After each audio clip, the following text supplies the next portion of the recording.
आज हमारे जेएनवी राजकोट के छात्रों के द्वारा जन आंदोलन कोविड-19 के संदर्भ में कुछ जानकारी दी जाएगी। कृपया आप ध्यान से सुने और उनका अमल करें। धन्यवाद। तो क्या अभी भी आप कोरोना के बारे में नहीं जानते? तो आइए मेरी दीदी से जानते क्या है। कोरोना वायरस जिसका संक्रमण दुनिया भर में तेजी से फैल रहा है, आपको जानकर ताज्जुब होगा कि इस वायरस का कद मानव के बाल की तुलना में 900 गुना छोटा है। विश्व स्वास्थ्य संगठन ने कोरोना वायरस को महामारी घोषित किया है। यह वायरस सबसे पहले दिसंबर 2019 में चीन के वुहान शहर में पाया गया था। यह खांसी या छींक से गिरने वाली बूंदों के जरिए एक व्यक्ति से दूसरे व्यक्ति में फैलता है। अगर किसी व्यक्ति को ज्यादा खांसी, सर्दी या सांस लेने में तकलीफ हो तो यह कोरोना के सामान्य लक्षण है। लेकिन अगर किसी व्यक्ति को इन तीनों लक्षणों के साथ साथ अंग की विफलता या निमोनिया के लक्षण दिखे तो यह कोरोना के गंभीर लक्षण है। इस स्थिति में हमें इसकी जांच करा लेनी चाहिए, क्योंकि ये हमारे लिए ही नहीं बल्कि हमारे आसपास के लोगों के लिए भी खतरनाक साबित हो सकता है। यह वायरस का प्रकोप पूरी दुनिया में आज है। भारत सरकार ने भी कोरोना वायरस से बचने के लिए कई महत्वपूर्ण कदम उठाए हैं। हमारे प्रधानमंत्री श्री नरेंद्र मोदी ने पहली बार 22 मार्च 2020 को जनता कर्फ्यू का ऐलान किया था। इसी के बाद 24 मार्च 2020 से लेकर के 31 मई 2020 तक के भारत में 4 अलग-अलग फेज में लॉकडाउन रहा। इस तरह भारतवासियों ने इस लड़ाई में अपना महत्वपूर्ण योगदान दिया। हाल ही में हमारे प्रधानमंत्री ने एक जन आंदोलन का आयोजन किया है। इस आंदोलन का उद्देश्य लोगों में जागरूकता फैलाना है। अगर हम सार्वजनिक स्थान पर जाए तो हमें अपने हथियार यानी सैनिटाइजर, मास्क और 2 गज की दूरी रखकर इस लड़ाई में अपना महत्वपूर्ण योगदान देना है और जीत हासिल करनी है। अगर हमारे देश के प्रधानमंत्री और हमारे राज्य के मुख्यमंत्री हमारे देश के इतना सब कुछ कर सकते हैं, तो क्या हम अपने देश के लिए और अपने परिवार के लिए कुछ नहीं कर सकते? तो आइए मेरे भैया से जानते हैं कि हम अपने देश को कोरोना मुक्त भारत बनाने के लिए क्या क्या कर सकते हैं। जैसा कि आप सब लोग जानते हैं, कोविड-19 महामारी के कारण अभूतपूर्व चुनौतियां सामने आई है, जिससे निपटने के लिए हमें सामाजिक सहयोग की जरूरत है। हालांकि नोवेल कोरोना वायरस के प्रसार को रोकने के लिए केंद्र सरकार और राज्य सरकार के द्वारा प्रभावी रूप से सभी आवश्यक उपाय किए जा रहे हैं। फिर भी इस बीमारी से लंबे समय तक निपटने के लिए हमें सभी उचित उपायों का निरंतर अनुपालन महत्व है। जैसे कि एक दूसरे व्यक्ति से उचित दूरी बनाकर रखें, घर पर पुनः उपयोग होने वाला फेस कवर या मास्क हमेशा पहने और अपने हाथों को नियमित रूप से और अच्छे से धोएं। इस उचित उपायों के बारे में मेरे साथी मित्र आपको अधिक जानकारी देंगे।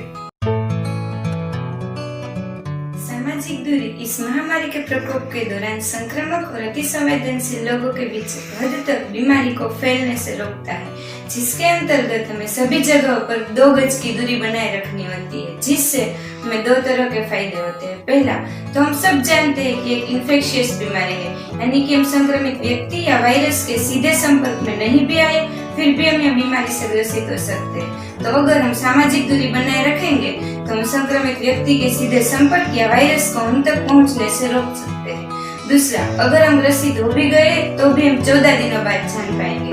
तो उन 14 दिनों में अगर हम सामाजिक दूरी बनाए रखेंगे तो हम ज्यादा से ज्यादा लोगों को इस महामारी के संक्रमण से बचा सकते हैं, जिससे हम अपना छोटा सा ही सही पर जन आंदोलन में भी योगदान दे पाएंगे। तो इसके अंतर्गत सबसे पहले तो हमें मिलने पर हाथ मिलाने की जगह दूर से नमस्ते करने की आदत डालनी चाहिए। दूसरा, जितना हो सके उतना भीड़भाड़ वाली जगहों पर जाना टालना चाहिए और हो सके तो इन दिनों में बड़े बड़े सामूहिक समारोह का आयोजन करना भी टालना चाहिए।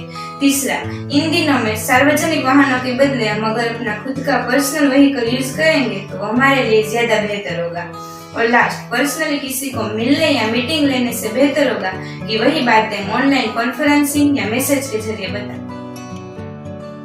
कोरोना से बचने के लिए मास्क पहनना बहुत जरूरी बन गया है। क्या आपके मन में कभी सवाल आया कि हमें मास्क क्यों पहनना चाहिए, मास्क क्यों जरूरी है, मास्क हमें इस बीमारी से कैसे बचा सकता है? जैसा कि इन्होंने बताया कि कोरोना से होने वाली बीमारी एक ड्रॉपलेट इन्फेक्शन है। यहाँ पर आप देख सकते हैं, जब हम छींकते हैं तो उनमें से निकलने वाले कीटाणु ड्रॉपलेट्स के रूप में 6 फीट तक फैल जाते हैं। अगर हम मास्क पहनते हैं तो ये फैलते नहीं है और दूसरों को भी चिपकते नहीं है। पर हमें यह भी पता होना चाहिए कि मास्क पहनने के सही तरीके कौन कौन से हैं। पहले तो स्वच्छ और उपयोग ना किया हो ऐसा मास्क पहनना चाहिए। दूसरी बात, मास्क पहनने से पहले अपने हाथ को बराबर साफ कीजिए।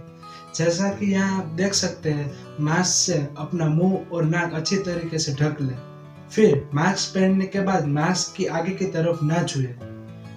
जैसा कि आप यहाँ देख सकते हैं, मास्क को इस तरह गले के नीचे, गले के भाग में न रखें, क्योंकि आप यहाँ देख सकते हैं यहाँ पसीना होता है, तो पसीने के कीटाणु मास्क में चिपक जाते हैं। फिर इस मास्क को हम ठीक तरीके से पहनते हैं तो ये कीटाणु अपने शरीर में प्रवेश करते हैं और दूसरी बीमारी होने की संभावना हो जाती है। तो इस तरह मास्क की मदद से हम इस बीमारी को कंट्रोल में ला सकते हैं।